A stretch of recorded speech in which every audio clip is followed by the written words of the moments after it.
우리는 하나님의 말씀인 성경을 읽다 보면요, 똑같이 하나님의 사람으로 부름을 받았음에도 불구하고 어떤 사람은요, 나의 하나님이라고 고백하는 사람이 있는가 하면, 똑같이 부름 받았음에도 불구하고 스스로 알게 너의 하나님이라고, 그래서 너의 하나님께 나의 하나님이라고 고백하는 사람에게 너의 하나님께 기도해달라고 하는 그런 사람들이 있습니다.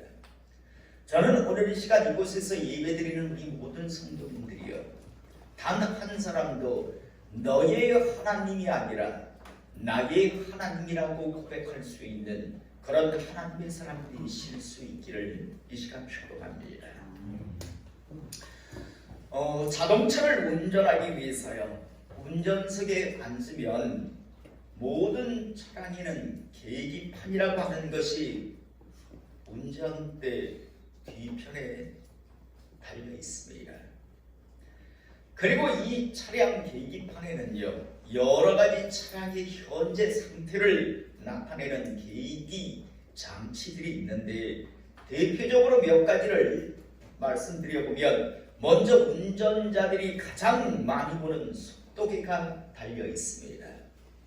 그래서 운전을 하는 사람은요, 자신의 차량의 속도가 지금 얼마인가를 이 속도계를 통해서 알게 됩니다. 그 다음에는요, 현재 자신이 운전하고 있는 차량의 연료가 얼마나 지금 남아있는지를 알 수 있는 연료계가 있는데요, 운전자들은 이 연료계를 보면서 차량의 연료를 떨어뜨리지 않고 제때제때 주의를 할 수 있습니다. 또 이 자동차 계기판에는요, 자신이 운전하고 있는 차량의 엔진이 현재 얼마나 회전을 하고 있는지를 나타내는 엔진 회전계라고 하는 것이 있고요, 마지막으로 차량의 계기판에는요, 엔진에 열을 식혀주는 냉각수의 현재 온도를 나타내는 냉각수 온도계라고 하는 계기판, 그것이 계기판에 달려 있습니다. 저도 벌써 운전한 지가요, 제가 24살 때 운전면허증을 땄으니까 벌써 35년 정도가 지났습니다. 그런데 저도 마찬가지고 대부분의 운전자도 마찬가지고요, 속도계, 연료계 이런 것들은 자주 보는데요, 냉각수 온도계에 대해서는 잘 운전을 하면서 보지를 않습니다. 저 역시도 약 한 10여 년 전에 일어난 어떤 한 사건이 아니었으면 이 냉각수 온도계를 운전하면서 잘 보지 아니할 겁니다. 그러나 지금은요, 꽤 자주 운전을 하면서 이 냉각수 온도계라는 것을요, 저는 보면서 차량을 운전합니다. 저에게 어떤 사건이 있었는가 하면 약 한 10년이 훨씬 지난 그런 때인데요, 당시 수원에 있는 기도원에 갔다가요, 새벽에 집으로 내려오는데요, 대구쯤 지났을 때 냉각수 온도계 게이지가요, 상당히 많이 올라가 있다는 것을 운전 중에 제가 분명히 발견을 했습니다. 그런데 제가 어떤 생각을 그때 했는가 하면, 조금만 한 10km 정도만 더 달려가면 고속도로 휴게소가 있으니 안전하게, 지금 고속도로 큰 밤중인데 새벽인데 고속도로 갓길에 세우는 것보다는 계속 한 10km 정도를 달려가면 곧 고속도로 휴게소가 나오니까 고속도로 휴게소에 들어가서 차량을 왜 열이 나는지를 점검하면 되겠다라는 그런 생각을 저는 그때 했습니다. 그래서 약 10km 정도를 더 달려서 경산휴게소라고 하는 그런 휴게소에 차를요, 휴게소로 들어가서 차를 점검하기 시작했습니다. 본네트를 딱 여니까요, 하얀 김이 차 앞에서 확 하고 올라왔습니다. 열기가 굉장히 올라왔는데 약 30분 정도 기다리고 있으니까 하얀 김도 사라지고 했어요. 그 다음 라지에이터라고 하는 곳에 페트병으로 이제 물을 받아와서 그곳에 부었습니다.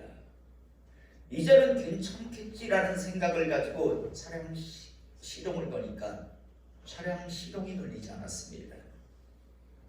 저는 차량에 대해서 잘 모릅니다. 그래서 보험회사에 전화를 했습니다. 차량이 지금 시동이 걸리지 않니 하니까 와서 봐달라고요. 그랬더니 거의 1시간 정도 기다렸어요. 워낙 새벽이고 또 고속도로 휴게소다 보니까 빨리 오질 않았습니다. 어쨌든 보험회사에서 보낸 견인기사가 왔고요.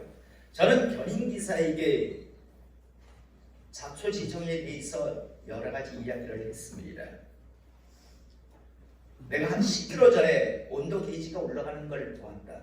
그런데 그곳에 차량을 정차하려고 하니까 위험하다는 생각이 들어서 약 10km를 달려서 지금 이 휴게소까지 들어왔고, 그리고 이제 당신을 불렀다. 그리고 물을 채웠고 시동을 걸려니까 시동이 걸리지 않았다라는 이런 이야기를 했습니다. 그랬더니 보험회사에서 나온 이 견인기사가 한심하다는 듯이 저를 보았습니다. 그리고 저에게 이런 말을 했습니다. 아마 이 차 엔진 못 쓰게 됐을 겁니다. 차량 수리하시려면 비용이 꽤 나올 겁니다. 라고 저한테 이야기를 했습니다. 그런데 경산휴게소에서 부산까지 보험회사 견인차로 오기에는 좀 부담이 되고 그때는 판단력이 좀 제가 정확하지 않았던 것 같아요. 그래서 생전 가보지 아니한 그래서 경주로 견인돼서 이제 들어갔습니다. 그리고 한 번도 가보지 아니한 어떤 정비 그런 업체의 차량을 이제 새벽에 거기까지 입구에다 내려놓고 그 견인차 기사는 가고 저는 기다리다가요. 아침에 이제 그 정비소 문이 열리자 이제 정비사에게 이러이러한 또 상황을 이야기했습니다. 그랬더니 그 정비사 역시도 이야기를 했습니다. 아마 엔진 못 쓰실 겁니다. 차량을 지금 일단 뜯어봐야 하는데 일단 뜯어본 이후에 얼마 정도 수리비가 나온다는 걸 말씀드리겠습니다. 라고 저보고 돌아가래요. 그래서 경주에서 고속버스를 타고 부산으로 저는 일단 왔고 오후쯤에 연락이 왔습니다. 오후에 연락이 왔는데 뭐라고 이야기하는가 하면 엔진 눌러붙었습니다.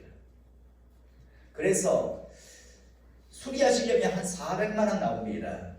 라고 저보고 이야기를 했습니다. 그런데 조금 싸게 해서 한 50만 원 깎아줄 테니까 350에 고치시려면 고치시고 고치시지 않으시려면 그냥 여기서 폐차하십시오. 라고 저한테 연락이 왔습니다. 그때 제 차 아마 중고차 가격이 한 600 정도밖에 안 되는데 350만 원의 수리비 거기에다가요 돈이 없었습니다. 저에게는요. 정말 도대체 무엇 때문입니까? 라고 어떤 게 고장이 났습니까? 라고 하니까 처음 고장의 원인은 10,000원짜리 호수였습니다. 차량이 한 5년 정도 지나다 보니까 냉각수에서 엔진으로 이렇게 열을 식혀주는 하여튼 그런 호수가 조그만 게 10,000원짜리가 있는데 그게 오래되다 보니까 그 이음새가 한 번씩 급이 간대요. 열을 받았다 식었다 하다 보니까 나중에 거기가 이렇게 갈라지는 현상이 발생을 한답니다. 여러분들의 차량도 예외는 아닐 겁니다. 수시로 보셔야 합니다.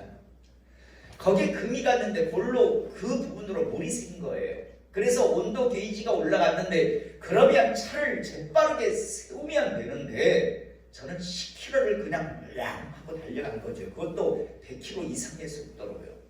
그러다 보니까 엔진에 열이 넘고 넘치다가 나중에 엔진이 눌러붙은 겁니다.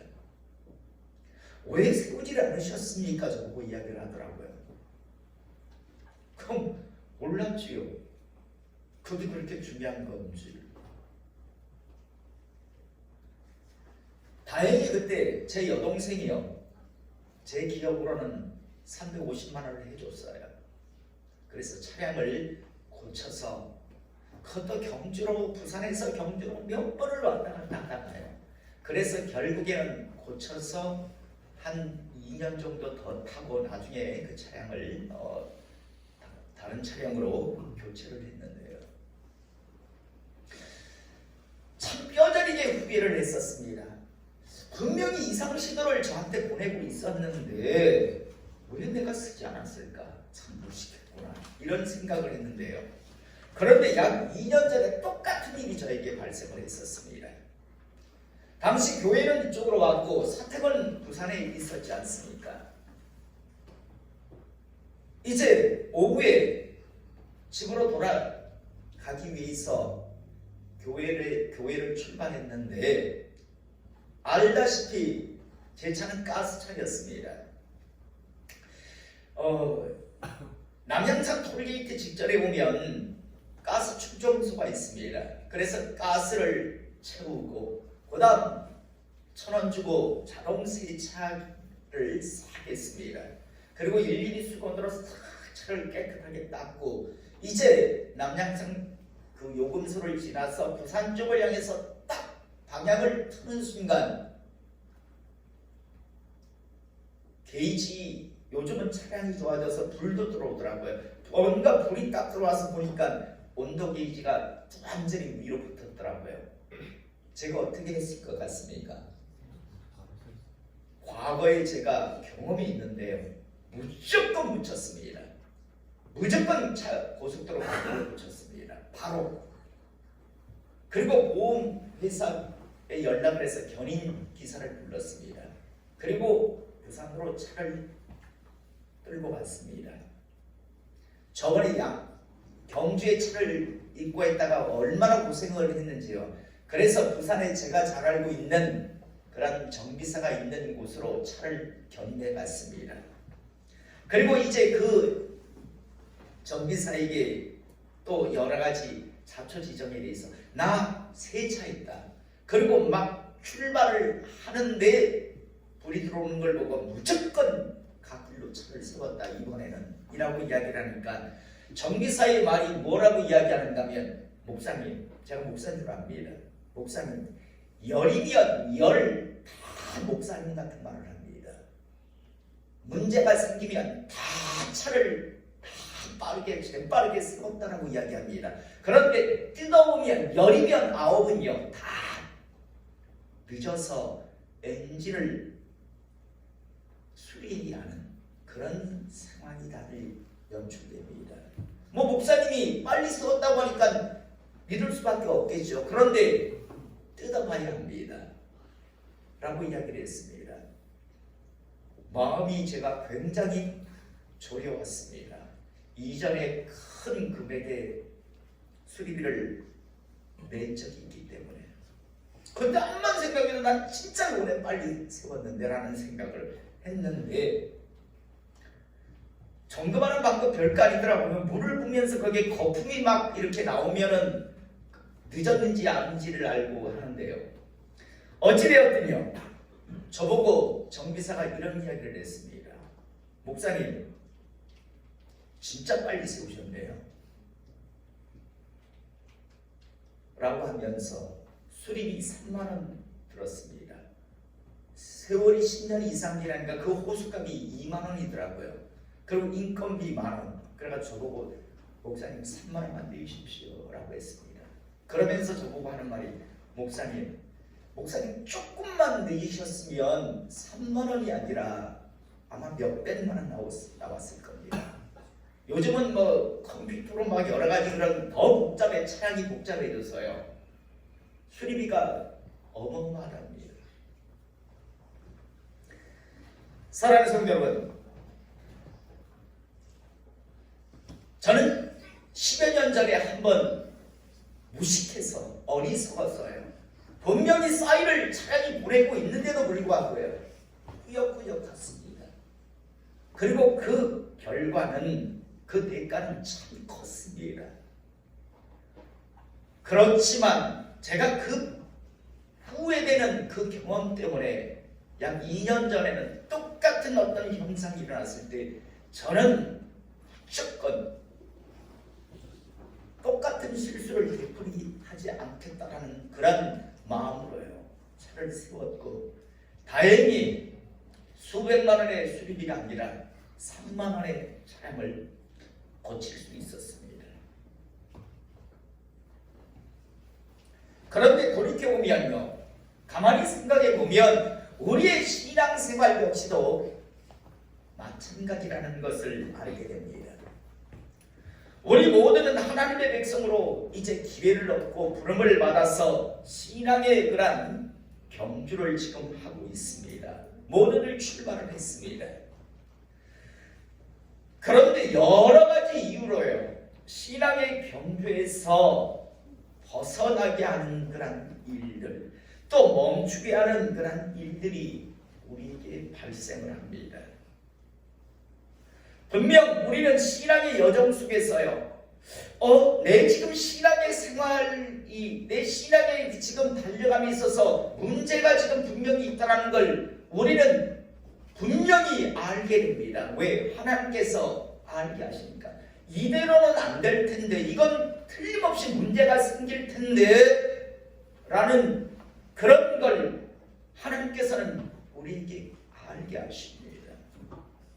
난 지금 제대로 가고 있어, 난 결단코 후회 안 해, 이런 마음이 드는 게 아니라, 이러다가 분명히 문제가 생기는데, 이러다가 멀리 어쩌면 다시는 신앙생활을 할 수 없게 될 텐데라고 하는 그런, 하나님께서 알게 하시는 그런 어떤 영적인 신호들이 우리에게 있습니다. 저는 이런 상황이 우리에게 다가왔을 때 최대한 빨리 나와 하나님과의 관계에서 정말 제대로 지금 내가 가고 있는가, 벗어나고 있는 건 아닌가, 지금 이상 징후를 하나님께서 보내고 계신 건 아닌가에 대해서 재빠르게 점검하는 저와 우리 성도님들 될 수 있기를 제가 축복합니다. 10여 년 전에 저는 차량을 운전하면서요, 꾸역꾸역 내 생각을 가지고 그냥 휴게소까지만 일단 가자라는 생각을 했는데 수백만 원의 수리비를 지불해야 했었습니다.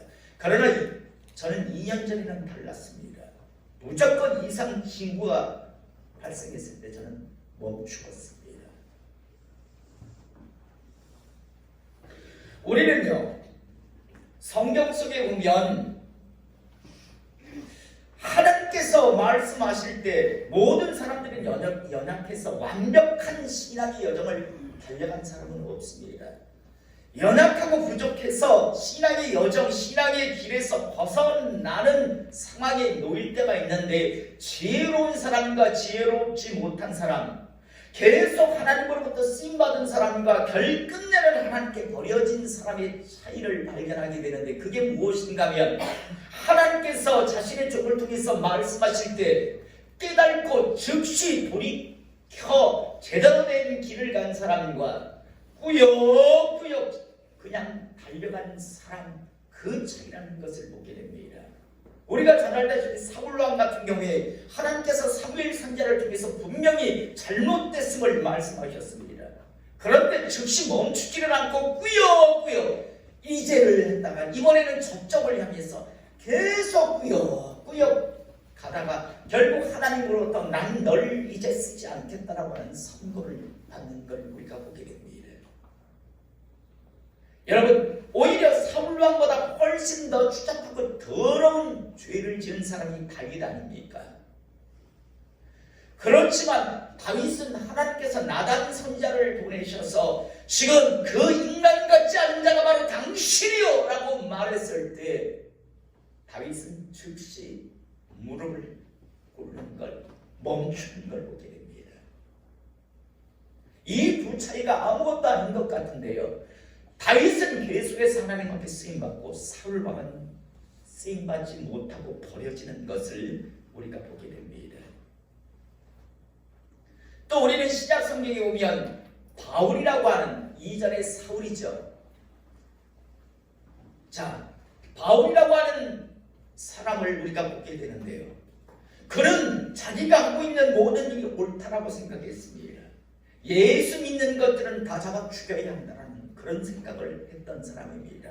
그래서 누가 시키지 않아도 자진해서 대제사장에게 가서 공문을 받아서 저 다메섹에 있는 예수 믿는 것들을 다 잡아 올려고 잡아 죽이려고 그는 달려가던 사람입니다. 그는 분명히 생각했습니다. 내가 하는 일은 옳은 일이야. 난 지금 제대로 가고 있다라고 생각했습니다. 그러나 다메섹 도상에서 주님을 만납니다. 그리고 넌 틀렸다라고 하나님으로부터 말씀을 듣습니다. 너는 네 스스로 생각할 때 옳다고 생각하지만 하나님의 관점에서 하나님 보실 때 너는 지금 죽을 짓을 하고 있다라고, 너는 나를 핍박하고 있다라고, 너는 나의 일을 방해하고 있다라는 말씀을 듣게 됩니다. 자, 여러분, 이때 바울이 내가 지금까지 달려온 살아온 것이 얼마나 많은데 내가 어떻게 내 삶을 부인할 수 있어? 라고 하면서 꾸역꾸역 같으면 그는 정말 비참한 치유를 맞이했을 겁니다. 그런데 우리는 성경에 보면요, 2부에 보면 즉시로 예수는 그리스도라, 예수는 이단의 괴수라고 생각했던 자가, 그렇게 여겼던 자가요, 즉시로 예수는 그리스도라고 돌이키는 것을 우리가 보게 됩니다. 저는 오늘 시간 우리 모든 성도님들이 분명 신앙의 여정을 달려가다 보면 저도 마찬가지고 여러분들도 마찬가지고 연약한 인간이라서요, 분명히 어떤 악한 것들의 유혹과 미혹, 방해 때문에 우리는 신앙의 그런 여정에서 잠시 빗나가는, 벗어나는 그런 상황을 맞이할 때가 있습니다.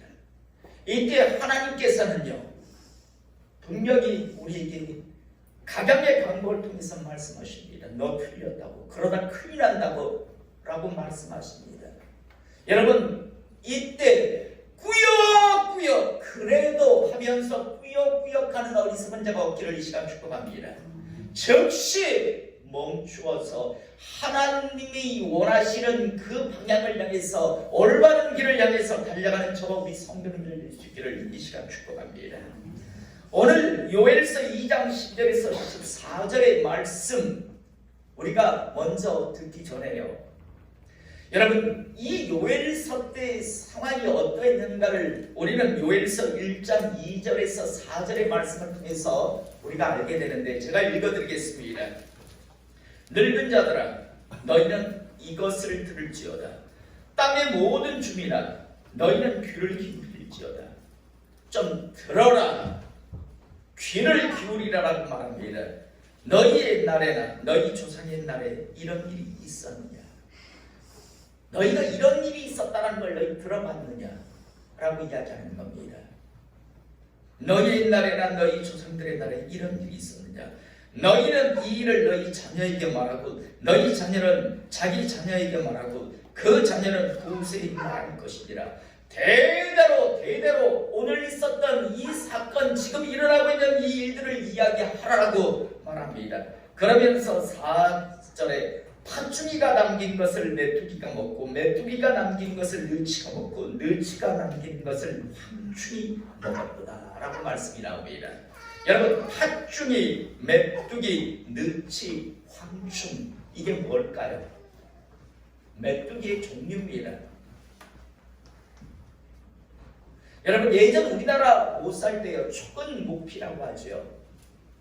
풀뿌리를 캐먹고 나무 껍질을 벗겨 먹었다. 그런데 여러분, 이 파충이, 메뚜기, 느치, 황충이 오면요, 풀뿌리도 없고 나무 껍질도 없습니다. 너희 조상 때에서부터 지금까지 이런 일들이 있었는데, 이건 가뭄 정도가 아니라요, 풀뿌리도 캐먹을 수 없고 나무 껍질도 벗겨 먹을 수 없는 최악의 상황. 파충이, 메뚜기, 느치, 황충이 계속, 다시 말해서 죽어라, 죽어라, 죽어라, 죽어라요. 야, 이번에 1만 넘었으면 이제 좀 숨쉬겠다 싶은데 뭐 하나가 꽝 칩니다. 그래도 이 길이다, 이겨내리라고 넘기리라고 넘어갔는데 또 하나가 꽝 칩니다. 그래, 이번에 그래도 인내하며 또 벗어나리라고 했는데 또 와서 꽝 치는 겁니다. 파충기가 와서 먹어치웠습니다. 그래, 그래도 좀 남은 게 있는데 메뚜기가 달려듭니다.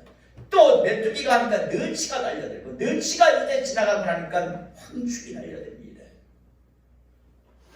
여러분, 애굽의 10가지 재앙 때 보면 우박 재앙이 막 내려가지고 농사물을 다 엉망으로 만들잖아요. 그래도 바로가요, 숨쉴만 합니다. 그래, 좀 있으면 또 보리들이 날 테니까, 보리가 곧 나올 테니까이라고 생각을 합니다. 바로 입장에서 하나님께서는 아마 웃으셨을 겁니다. 그 다음에 뭘 보내시던가요? 메뚜기를 보내버립니다. 메뚜기를요. 그런데 이 애굽의 바로가요 당했던 그 참 죽으라는 그 재앙이 지금 이스라엘 백성들의 삶 속에 지금 찾아 들어간 겁니다.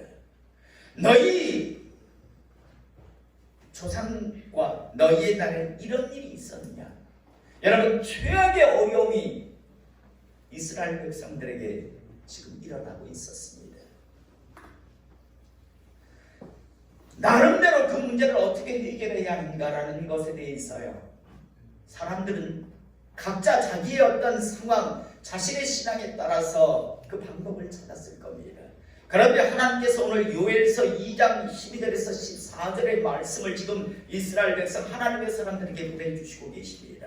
저는 오늘 이 말씀이 오늘 이 시간 이 예배 속에서 우리에게 주시는 레마의 말씀임을 우리가 잊지 않기를 시간 축복합니다. 오늘 12절에 보면 여호와의 말씀에 너희는 이제라도 금식하고 울며 애통하고,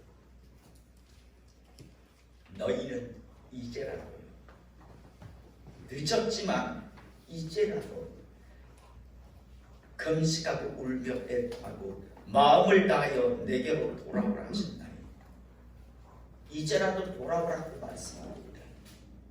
대신 너희는 옷을 찢지 말고 마음을 찢어라. 오는 척만 하지 마라. 흉내만 내려고 하지 마라. 옷을 찢지 말고 마음을 찢고 너희 하나님 여호와께로 돌아올지어다. 그는 은혜로우시며 자비로우시며 노하기를 더디하시며 인애가 크시사 뜻을 돌이켜 재앙을 내리지 아니하시나니, 이미 재앙이 내려지고 있었지만 그것은 더 큰 재앙이 예고편이었다라는 그런 말씀입니다. 그러면서 14절에 주께서 혹시 마음과 뜻을 돌이키시고 그 뒤에 복을 내리사 너희 하나님 여호와께 소제와 전제를 드리게 하지 아니하시는지 누가 알겠느냐. 다시 기회를, 여러분, 소제는 은사라고 말씀드렸습니다.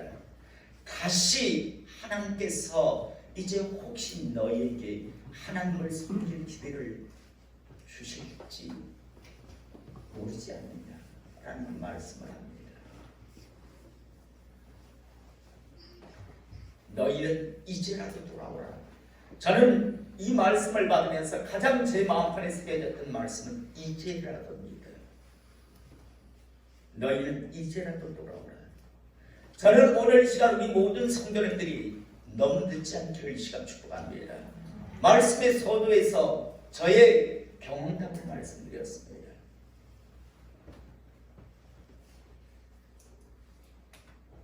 (10여 년) 전에는 너무 늦었었습니다.